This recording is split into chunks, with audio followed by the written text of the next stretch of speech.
خۆشەویستان تۆری دۆمی پرۆگرامی بەیانز باش کوردستان پێشکەش دەکرێت و وەکو لە سەرەتای پرۆگرامیش ئامادەم پێکرد تایبەتمان کردووە بە خوێندنەوەی قورئان و تایبەتمەندیەکانی خوێندنەوەی قورئان و شێوازە جیاوازەکانی قیراعەتی قورئان هەروەها مەقامی مسری و عێراقی کە بۆ قورئان خوێندن بەکاردەهێنرێت گفتوگوی هەموو ئەمانە دەکەین لەگەڵ مامۆستا شێخ حەسەن بەرزجی قورئان خوێنی نەدەوڵەتی ئەم ڕاستەوخۆ لە ستۆدیۆ لەگەڵمان ئامادەیە. مامۆستا بەخێر هاتی بەیانی سپاس بەیانی ئێوەش باش. مامۆستا پێم خۆشە پرۆگرامەکەمان سەرەتا بە ئاەتێک بە دەنگی جەنابەت دەست پێ بکەین. إن شاء الله. أعوذ بالله من الشيطان الرجيم. بسم الله الرحمن الرحيم.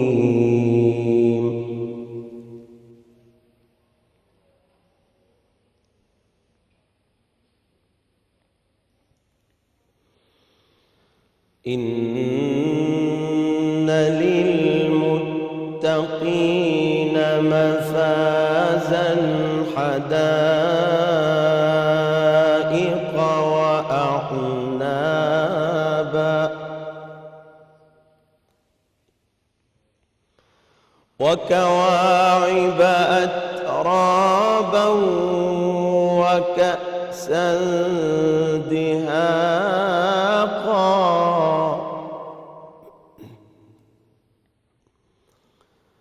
إن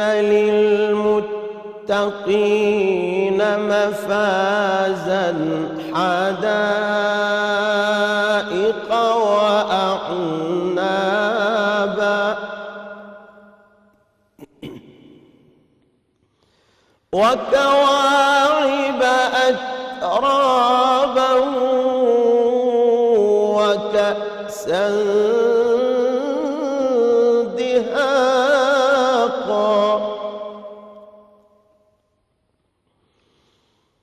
لا يسمعون فيها لغوا ولا كذابا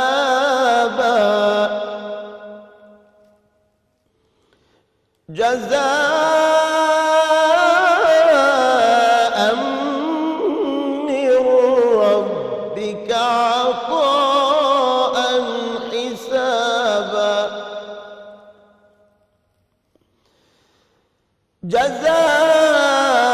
جزاء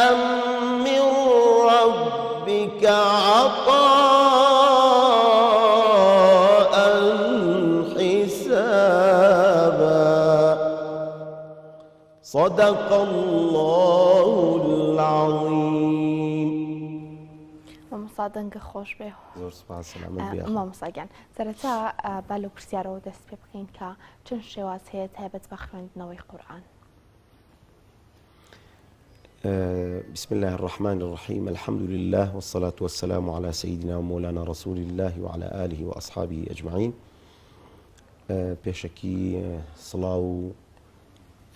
رحمة بو عزيزان وخوشويستان لهر كوية كان لراستيا قرآن خوێندن بۆ خۆی عیبادەتە و یەکێکە لە عیبادەتە هەرە گەورەکان بە تایبەتی لە مانگی ڕەمەزانی پیرۆز. شێوازەکانی قورئان خوێندن طبعاً گەرمەبەستی جەنابەت لەوە بێ کە بە چەند جۆر قورئان ئەخوێنرێتەوە شتێکمانەیە پێی وترێ قیراعاتی سەبع یان قیراعاتی عەشر. ئەم قیراعاتانە بۆچی ئاوا ئەخوێنرێتەوە؟ طبعا قورئان بە زمانی عەرەبی دابەزیوە. بەهۆی ئەوەی کە قورئان بە زمانی عەرەبی دابەزیوە لەناو زمانی عەرەبیە لەهەجاتمان هەیە، لەهەجاتی جیاواز. ئەم لەهجە جیاوازانە وای کردووە کە هەر کۆمەڵێک بڵێن هەر قەومێک لەناو ئەو قەومانی ناو عەرەب بە زمانێک بە لەهجەیەک قسە ئەکەن. قورئانی پیرۆزیش مراعاتی ئەمەی کردووە. لەبەرەوە ئەو گۆڕانکاریە کە هەیە لە خوێندنی قورئانە ئەگەڕێتەوە بۆ ئەمانە خوای گەورە مراعاتی ئەم لەهجاتانەی کردووە. خلافەکانیش هیچ شتێکی ئەوەندە نییە یعنی دەرکەوێ وشە ناگۆڕێ، فقط هەندێک مثلا نمونەیەکی بۆ بێنینەوە لە هەندێک قراءاتە مثلا ئێمە لە ڕیوایە ئەمەی کە ئەی خوێنین ئەم ڕیوایەتی خۆمان پێوترێ ڕیوایە حەفظ. کە لە عاصمەوە وەریگرتووە ئەمەیکێکە لە قیراءەتە دە قیراءەتەکە عاصم بە حەفسی وتووە و بە شوعبەیشی وتووە بە دوو کەس شوعبە لەگەڵ عاصم چەند فەرقێکی کەمیان هەیە بۆ نمونە یان بێن بڵێن مثلەن وەرش لە قالون نافع لە قالون بۆ نمونە ئەمانە کۆمەڵە قیراءاتێکی قورئانی پیرۆزن فەرقێکی کەمیان هەیە بۆ نمونە با نمونەیەک بێنینەوە لەسەری والضحى لای خۆمان بە قیراءەی حەفظ ولا زۆرێک لە قیراءاتەکانی تریشە بە ئەلفی مەقسوورە ئەخوێنرێتەوە والضحى والليل إذا سجى ما ودعك ربك وما قلى بەڵام لە هەندێک لە قیراءەتەکانە ئیمالەی پێوترێ واتە ئەم ئەلیفە مەقسوورەیە خوار ئەکرێتەوە بەرەو لای یعنی خوار ئەکرێتەوە بەرەو لای کەسرە بەرەو لای یا بڵێن ئەڵێ والضحى والليل إذا سجى ما ودعك ربك وما قلى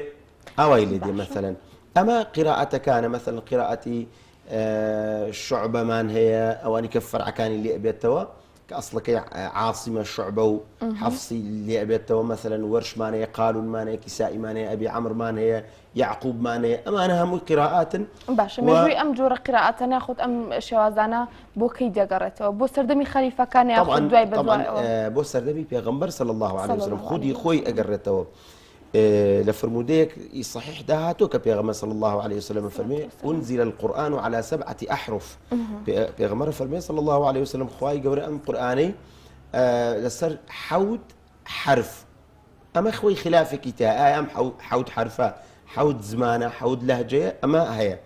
بەڵام واریدە لە پێغەمبەرەوە صلی الله عليه وسلم يعني زۆر لەو قیراءەتانەی لەمانەی کە هەمووی زۆربەی لە پێغەمبەرەوە صلی الله عليه وسلم وارد بوو بۆ نمونەیەکێک لەوانە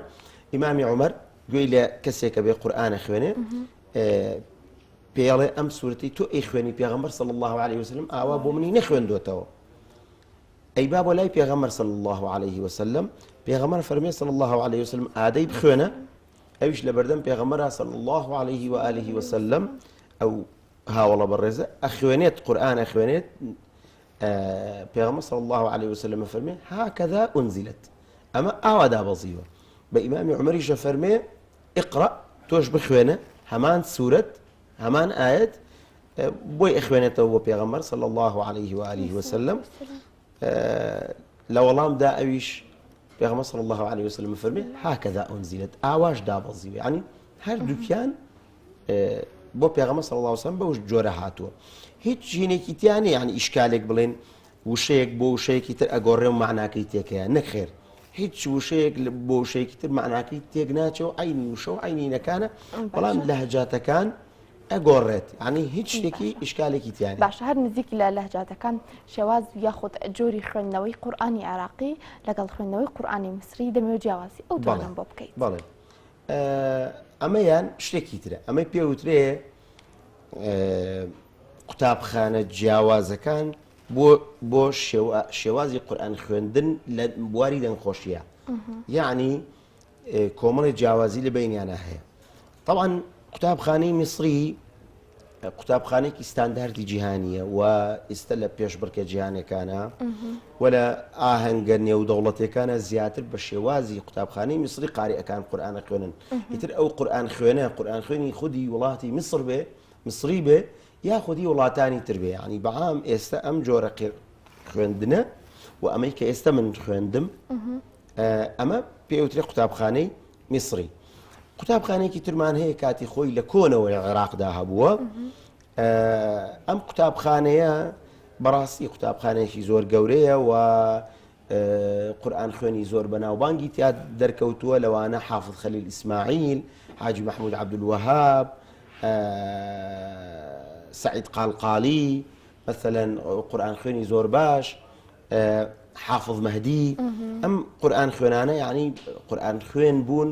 یعنی بەمعنای کەلیمە قورئان خوێن بوون و یعنی حتا لەسەر ئاستی جیهانیش ناسراو بوون و زۆر جار لە مناسباتە جیهانیەکانیشا مثلا هەبوو بێ بەشداریان کردووە فرقك لە چیایە فرقەکە لەوایە طبعا هەردوو قوتابخانەکە پشتە بەستن بە کۆمەڵێک یاسا و ڕێسای تایبەت بە خۆیان وە شتێکەیە پێوترێ علمی سەوت یان بەدەر لەویش علمەکەی پێوترێ علمی مەقامات ئەم مەقاماتانە لەسەر مەقاماتەکان جا من بەستمەوەی ئەم مەقاماتانە کە تەوظیفەکرێ لە مەدرسەی عێراقیە هەر هەمان مەقاماتەکە لە مەدرسەی میسریا تەوظیفەکرێەوە بەکارهێنرێ بەڵام ئەم بە شێوازێکی جیا لەم یعنی کە کەسێک گوێ لە هەردووکیانەگرێ بۆی دەرەکەویسە من یەک نمونە ئەڵێم بە هەردوو قوتابخانەکە أعوذ بالله من الشيطان الرجيم الرحمن علم القرآن خلق الإنسان علمه البيان أما مقامك بيوتري بيات بلان باش شوازي شوازي قوتابخانەی عێراقی یا مەدرسەی عێراقی یا شێوازی عێراقی کە قورئان خوێنە عێراقیەکان پێیان خوێندۆ لە کۆنەوە هەر هەمان ئاەت نفسی مەقام الرحمن علم القرآن خلق الإنسان علمه البيان ئەمەیان بە شێوازی میسری باشە مامۆستا ئەو ئاوازە یاخود ئەو مەقامانی کە ئێوە قورئانی پێدەخوێنن ئەمیش لەگەڵ جۆرەکاندا بۆ حەوت یاخود دەجۆر جیا دەکرێتەوە یاخود چۆنە طبعا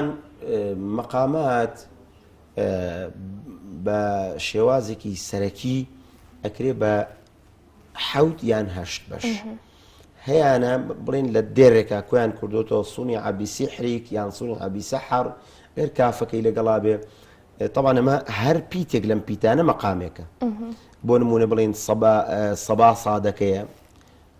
نونەکە نەهاوەندە عینەکە عەجەمە باعەکە بەیاتە سینەکە سێگایە حاکە حیجازە ڕائەکە ڕستە و ئەگەر کافیشی لەگەڵ بێ ئەبێ بە کورد ئەم هەشت مەقامەیان بڵێن ئەم حەوت مەقامە ئەمانە سەرەکین بەڵام چۆنی تەوظیف ئەکرێن ئەبێ شتێکمان هەیە بەدەر لەم مەقاماتان پێ وترێت دەنگ ئەم دەنگەی کە من بەکارهێنم ئەبێ ئەم مەقاماتانە لەسەر ئەم دەنگە چونکە علمی سەوت لەگەڵ علمی نەغەم یان بڵێن علمی مەقامات دوو علمی جان بەڵام دایمن بەیەکەون بەیەکەوە تەوظیف ئەکرێن مەسەلەن دەنگ هەیە ناسکە دەنگی مناڵێک دەنگی مەسەلەن یعنی سێرەکی قورئان خوێن هەیشە دەنگی گڕە طبقەی ئەتوانێت بەرز بخوێنێ کە پێوترێت جوابی جواب و هەیە طبقەی نزمە پێوترێت قەرار دائما قورئان خوێنەکان حتا لە عێراقیشە بە طبقەی قەرار دەست پێکەن ئەگەر تۆ سەرنجت دابێت کە من بدایەت دەستم پێکە بە طبقەیەکی نزم دەستم پێکە ئەمە پێوترێت طبقەی قەرار دوایی بەرزە بیتەوە بچی بۆ جواب دوای ئەگەر بتوانێت ئەچی بۆ جوابی جواب جا ئەم مەقاماتانە تطبیقەکەیتە سەر ئەگەر ئەم گەروە و ئەم سەوتەوە ئەم دەنگە تەندروست بێ و لەبار بێ چونکە ئینسان بە ڕۆژووە سەوتی ئەوەندە بە ئاسانی دەرناچێ ئەتوانی مەسەلەن بە طبقاتی بەرز و بە شێوازێکی جوان ئەدا بکرێت جا مەقامەکان لە مەدرسەی عێراقیە فەرع لە قوپۆپێکی زۆری لێ بێتەوە یعنی هەتا نزیک 70 بۆ 80 بۆ 90 مەقام بگرە زیاتریش لێی جا ئەبێتەوە ئەم نەغماتانە بە ئەستەم هەموو کەسێک لێی ئەزانێ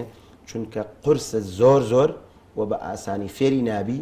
و لە یەک نزیکن ئیلا کەسانێکی زۆر شارەزا و پسپۆڕ نەبێ کە هەر مجرد گوێی گرت ئەزانێ ئەو فەرعایە لە فڵان مەقامەوە دەرەچێ مەسەن بۆ نمونە بەیات خەنەبادی لێ دەرەچێ بەیات مەسەلەن کۆمەڵێک یعنی ئەمە لە عێراقیە مەبەستمە بەڵام لە میسریە لە مەقاماتی میسریە لە قوتابخانەی میسریە عەفوو ئەم حەوتەمانەیە یان بڵێن ئەمە هەشتمانەیە فەرعەکانی کەمن یعنی ئەگەر بچێتە 12 بچێتە ئاوا لەو دەوروبەرە یعنی زیاتر نین مەسەن فەرعەکان لە میسریە هوزاممان هەیە ڕەمەلمان هەیە عشاقی میسریمان هەیە نهاوەندی مڕەسەعمان هەیە فەرح فەزامان هەیە مەسەلەن کۆمەڵێک لەم مەقاماتانە جا ئەمە بەعام کە تەوظیف ئەکرێ تۆ ناتوانانی فەرعەکان یەکسەر بخوێنی هەتا ئەسڵەکە نەخوێنی و ئەسڵەکە ئەخوێنی ئەم فەرعانە تەنها بۆ زەخرەفە و بۆ جوانکردنی باشە. تیلاواتەکە بەڵام یەک خاڵی گرنگ هەیە حەزم کەم باسیکەم لێرە ئەویش یعنی ئەوەیە ئەبێ هەموو قورئان خوێنێک یەکەم زۆر پابند بێ بە یاساکانی قورئان یعنی کەوتیان ئەمە قاریئە ئەبێت دەرکەوێ ئەمە صفاتی قاریە صفاتی قورئان خوێنی تیا دەرکەوێ دوو وەکو چۆنەڵێ عەمود فەقەری یا بڕبڕەی پشتی خوێندنی قورئان تەجویدە ئەحکامی تیلاوە ئەبێ هەموو قورئان خوێنێ هەتا ئەتوانێت تەجویدەکەی مەضبوط کە یعنی زۆر پشت بەوە نەبەسێ کە من دەنگم خۆشە زۆر کەسێ دەنگی خۆشە قورئانیش ئەخوێنێ بەڵام ئەحکامی تیلاوە و تەجویدی باش نییە بۆیە ئەبێ پشت ببەستێ بەوەی کە تەجویدەکەی زۆر مەضبوط بێ اینجا مەقامەکانیش بتوانێت فێر ببێ باشە مامۆستا ئەگەر بەدەنگی تۆ گوێبیستی ئاەتێکی تر بین دوای ئەوە باسی ئەزمموی خۆتمان بۆ بکەیت و هەروە چۆنەتی بەدەستێنانی نازناوی قورئان خوێنی نێودەوڵەتی أعوذ بالله من الشيطان الرجيم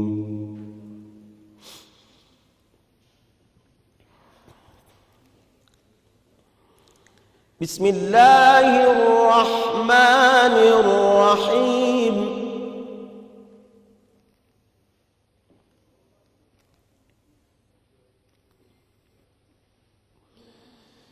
اقرأ باسم ربك الذي خلق خلق الإنسان من علق اقرأ وربك الأكرم الذي علم بالقلم علم الإنسان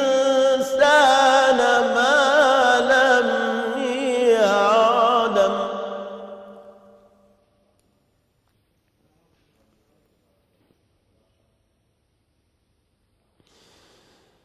اقرأ وربك الأكرم الذي علم بالقلم علم الإنسان ما لم يعلم صدق الله العظيم دەنگە خۆش بە مامۆستا اینجا ئەزمموی خۆت لە خوێندنەوەی قورئان و هەروە چۆنەتی بەدەستێنانی قورئان خوێنی نێودەوڵەتی ئەو نازناوە بە چەند قۆنەق تێدەپەڕێت لە ڕاستیە قورئان خوێنی نێودەوڵەتی مەثەلەن زۆر کەس ئەپرسێ ئەم نازناوە چییان ئەمە چییە تۆ یعنی فەرقی قورئان خوێن هەر قورئان خوێنە طبعا قورئان خوێن گرنگترین شت وەکوتم بۆ قورئان خوێن صفاتی جوانە و ئەوەیە کە قورئان لە خۆیان بەرجەستە بکات ینی ڕەوشتی وەکو قورئان بێ هەرس و هەڵس و کەوتی وەکو قورئان بێ ئەمە زۆر گرنگە ئەگینا ئەم نازنا و لە قەبوو مەثەن قورئان خوێنی نێودەوڵەتی و قورئان خوێنی جیهانی مانە شتێکی ئەوەندە گرنگ نییە بەڵام لە ڕاستیە قورئان خوێنی نێودەوڵەتی فەرقی چییە لەگەڵ قورئان خوێنێکی ئاسایی طبعا ئێمە کۆمەڵێک پێشبڕکێ و ئەوانەمان هەیە لە جیهانە ئەکرێ یعنی لە ساڵانی پێشوە وەلایەزال ئێستا بەهۆی ئەم پەتای کۆرۆنا بۆ بەبەربەست کەوا ئەم چالاکیانە ئەنجام نەدرێ ئەم چالاکیانە کە ئەنجام ئەدرا و لە کوردستانی خۆمان و لە خواروی عێراق پێشبڕکەیەک ئەکرا لە مانگی ڕەمەزان و لە پێش ڕەمەزان و لە دوای ڕەمەزان لەسەر ئاستی هەموو عێراق هەموو پارێزگاکانی عێراق و باشترین قورئان خوێن هەڵ ئەبژێررا طبعا ئەم پێشبڕکیانە دوو فەقەرە لە خۆ ئەگرن یا لە بەشی حفظی قورئان هەموو قورئانی لەبەرە یان لە بواری دەنگخۆشیەکەیە ئەم دوو کەسە کە هەڵ ئەبژێرران ئەنێردران بۆ پێشبڕکەیەکی نێو دەوڵەتی ئیتر یەکەم و دووەم و سێیەم لەم پێشبڕکەیانە ئەفوو ئەنێردران بۆ دەرەوە من الحەمدولیلا لەم پێشبڕکەیانە و بەشدار بووم و لەمان هێناوە الحەمدولیلا سوپاس بۆخوا پاشان بەشداریمان کردووە لە کۆمەڵێک پێشبڕکەی جیهانیە لەوانە لە وڵاتەکانی قەتەر لە وڵاتی مالیزیا لە هندستان و لە ئوردون و لە بەنگەلادیش ئەم وڵاتانە وڵاتی دیکەش بەشدار بووین و لا یەزال ئێستش بڵێن لە وڵاتانی دەرەوە بە شێوەی لایڤ قورآانیان بۆ ئەخوێنین ینی لە زۆربەی وڵاتان بۆ جنوبی ئەفریقیا بۆ پاکستان جاری وای بۆ ئەمریکا بۆ بەریتانیا مسلمانان لەوێ ئاهەنگێک ڕێکەخەن بەڵام ئاهەنگەکە بڵێن بە شێوەی لایڤە بەهۆی وەکوتم پەتای کۆرۆنا ناتوان هیچ قەرەباڵ جیاوازێنان ئەو پربرکانی کە لە سەرەتایە باس کرد لەگەڵ ئاهەنگەکان جامانە کە ئەکرێ من بە فەضلی خوای گەورە لە ساڵی 2015 لە وڵاتی ئەردەن توانیم پلەی یەکەم لەسەر ئاستی نێودەوڵەتی و جیهانی بەدەست بێنم ئەمەش فەضلی خوایە وەکو قورئان خوێنێکی جیهانی و ئەوە ناسراوین ئەوش هذا من فضلی ربی ئەمە فضلی پەروەردگاری ئەزانم ئەم فەرقە ئەوەیە کە ئەبێ ئەم کەسەی وەکوتم لەسەر ئاسی نێوخۆی کە پلەیەکی بەدەستێنا بچێتە دەرەوەش پلەیەک بەدەست بێنێ کە پلەیەکی بەدەستێنا لە دەرەوەش پاشان لە ئاهەنگە نێودەوڵەتیەکانە بەشدار بێ وەکوتم میسە من ئەو وڵاتانم کە ناو برد لەوانە ئێمە لە ئاهەنگەکانیشیانە بە فەرمی داوەت کراوین و لەوێ قورئانمان خوێندووە پاشان ئێمە خۆمان لێرە لە کوردستان توانیمانە ئاهەنگی نێودەوڵەتی دروستکەین لەوانە ئاهەنگی نێودەوڵەتی مەزامیر کە چەند ساڵ لەمەوە پێش سازمان کرد و چەند وڵاتێکی جیهانی بەشدار بوون و نوێنەریان هێنا بەندە ڕێکخەری فیستیڤالەکە بوو و توانیم ئەوە ئەنجام بدەم و هەروەها فیستیڤالێکی تریشمان هەیە ئەوش فیستیڤاڵی خاڵە کە ساڵانە دووبارە ئەبێتەوە و ئەنجام ئەدرێ جێدەسی دیارە ئەوەش فیستیڤالێکی یعنی نێودەوڵەتیە ئەمانەوە ئەکام قورئان خوێنە کە ئەبێ بە نێودەوڵەتی یعنی ناسراوە لەسەر ئاستی قورئان خوێنانی جیهان یان قورئان زانانی خارجی عێراق و دەرەوەی هەرێمی کوردستان و زۆر دەرکەوتوو ئەمە ئەبێتە هۆی ئەوەی کە وەکو قورئان خوێنێکی نێودەوڵەتی و جیهانی دەرکەوێ بەڵام ویستم ئەو فەرقە لە ڕوویەکی ترەوە دەرخەم ئێستا هەندێکەیە کەسێ پێڵێن قورئان خوێنی نێودەوڵەتی یعنی ئەم پلانەی نەبڕیوە ئەگەر ئەمە نەبێ یعنی وەلەو ئێمە وەکوتمان هیچ گرنگ و ئەهەمیەتێک لەوانە چونکە لەوە ئەچێ قورئان خوێنێکی غیرە نێودەوڵەتی زۆر دەنگی خۆشتر بێ و مرتبتر بێ لە ڕووی تەجوید و ئەوانەوە لە قورئان خوێنێکی نێودەوڵەتی بەڵام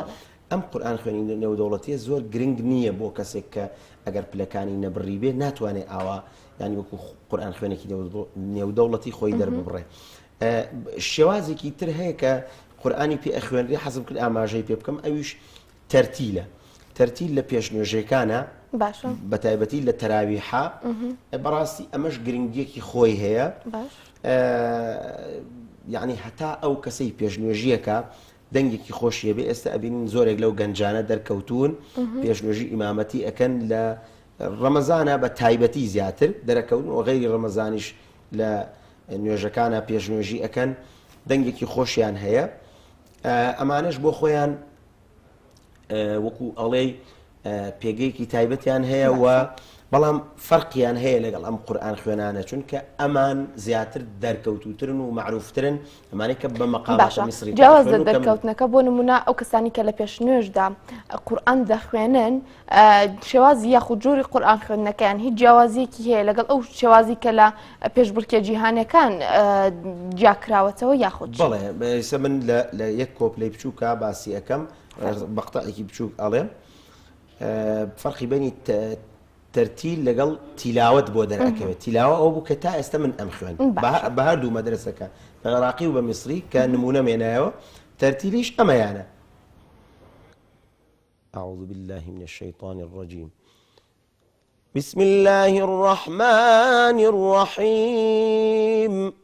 الحمد لله رب العالمين الرحمن الرحيم مالك يوم الدين إياك نعبد وإياك نستعين اهدنا الصراط المستقيم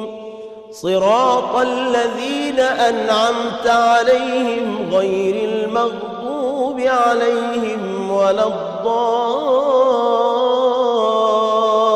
الضالين أما بو بيجنوجي ما بيوتر الترتيل هاي السريعة أيلة وهي خاوتر أيلة وأمش مقامات تيا بكاردت يعني لما شاء كساني شارزة أتوانا مقامات تيا بكار بينن انت جوري هي مثلا پێوترێ خەلیجی ینی لەسەر شێوازێکە قورآن خوێنانی خەلیج پێیان خوێندووە بەڵام من عادەتەن زۆر کاریگەر نیم بەوانەی خەلیج ینی من زۆر جار ئێستا ختمێکی قورآنم هەیە بۆ ئەوروپا بە شێوازی لایڤ بۆ بەریتانیا ئەکرێت لە پەیجی ئیسلام و ژیان لە ئەوروپا کە زیاد لە 100,000 کەس لەو پەیجەدا هەیە هەموو شەوێک سەعات 1 بە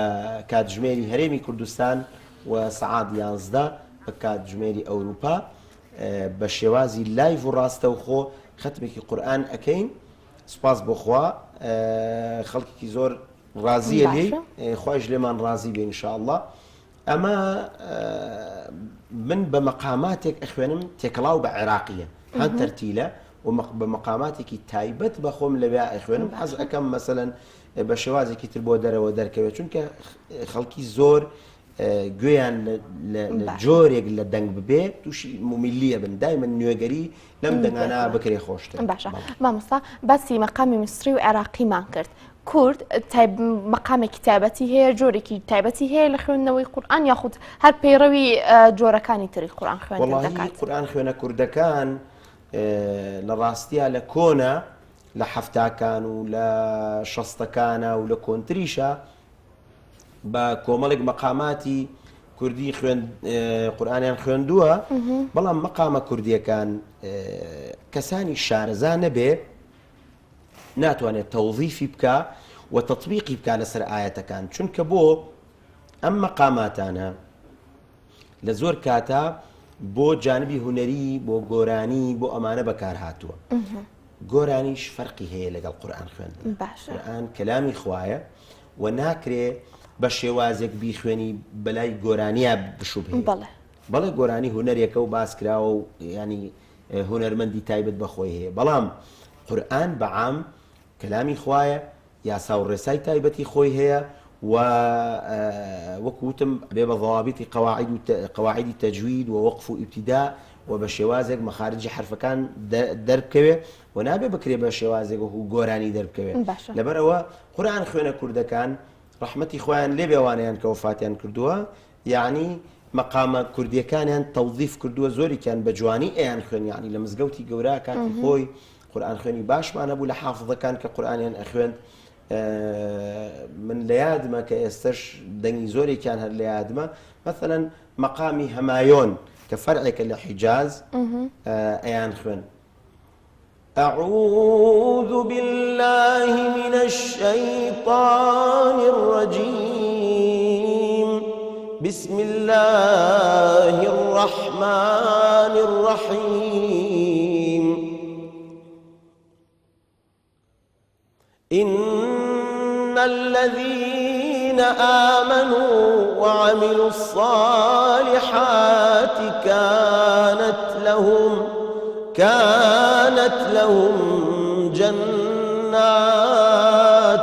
كانت لهم جنات الفردوس نزلا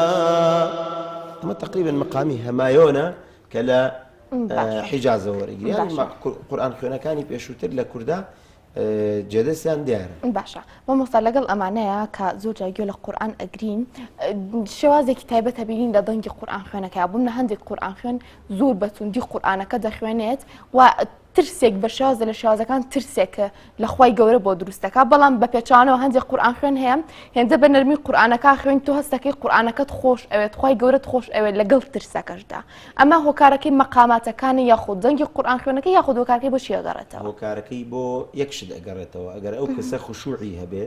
لەبەر خاتری خوا قورآن بخوێنێ لە دڵەوە دەرچێ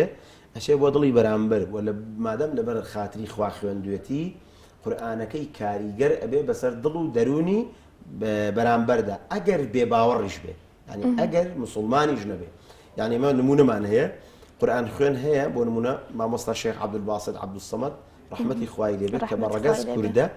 ئەم قورآن خوێنە لە یوتیوبە دەنگی هەیە و قورآن خوێندنی هەیە کە خەڵکی بەناوبانگ لە ئاستی هەندێک جار پێی دەگرین بەڵێ بینیومە کە گوێی لێ ئەگرن و ئەگرین لەبەرەوە کاریگەری سەوتی ئەم قورآن خوێنە بەدڵ قورآنی خوێندووە كبدل قرآن تشون ولا برخاتري خوابو وبو خوابو لله في الله أما يتر برامبركي بيكاري قريبه يتر حقي بسر أونية دنجي برز أكاتو يا دنجي نسم أكاتو يان بشوازك بلام قرنج لوايا أم قرآن خونا كدس أكاب قرآن خونا يكم شد نيتي خوابه چونك قرآن خونا عبادته كعبادة بو يكم أبد أم دو شرطي تيابه كاربي لبر خوابه وبو شوازه بك خوا أيوه باشا لبر وك قرآن خونا قرآن أخوانه أبي بو شوازه بك شرع وتجويد و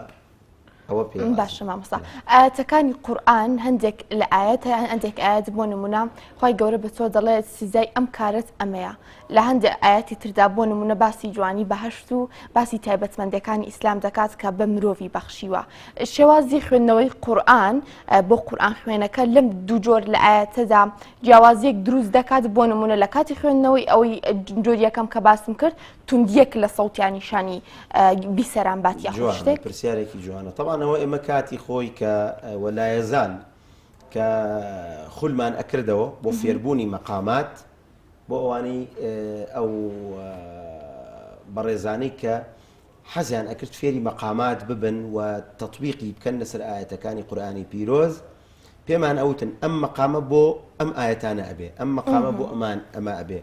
مثلا مقامي الصبا مقامك حزينة يعني سرتابها بالاي مقامي الصبا بمقامك حزينة مثلا نمونا بينينا أعوذ بالله من الشيطان الرجيم بسم الله الرحمن الرحيم رب المشرقين ورب المغربين فبأي آلاء ربكما تكذبان أما مقام الصبايا بمقام قريان وحزن أشوفه عادة بأو للراسية بأو آياتاني أخوان ري كبون منباسي حزيني أكايان باسي أو أكا خوا سزاي بباوران أدا وباز لا أوانا أكا كاستمع لخلق كردوه وظلميان كردوه وتاوانيان كردوه أم آياتانا بأو أخوان ريتو مقامك ماني بيوتري مقامي نهاوند باز لا شي بو شي آياتك بكاريت بو أو آياتاني كباز لخوشبوني خوا أكا بو بندكاني وباز لبهشت أكا أما بم آية أخوان بم مقام عفو تطبيق أكري بونمونك آياتك أخواني والأرض وضعها للأنام فبأي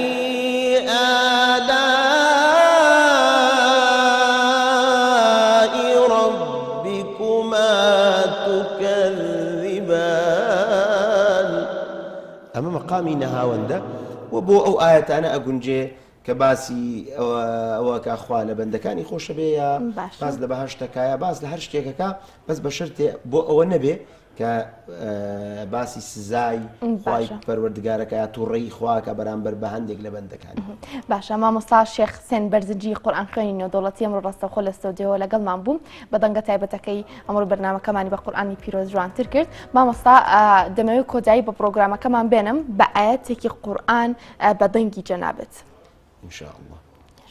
أعوذ بالله من الشيطان الرجيم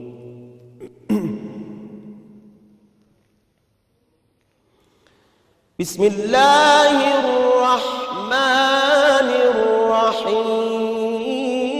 الرحيم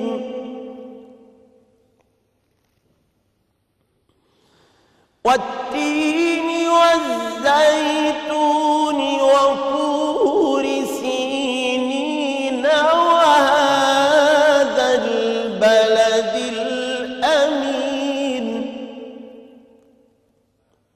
لقد خلقنا الإنسان في أحسن تقويم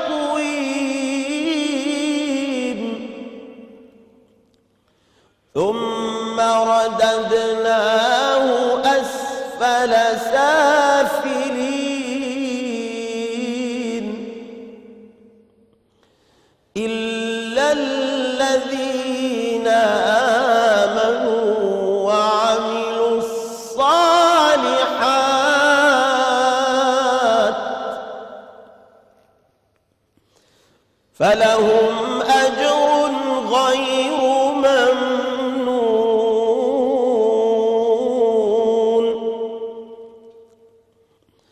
فما يكذبك بعد بالدين أليس الله بأحكم الحاكمين صدق الله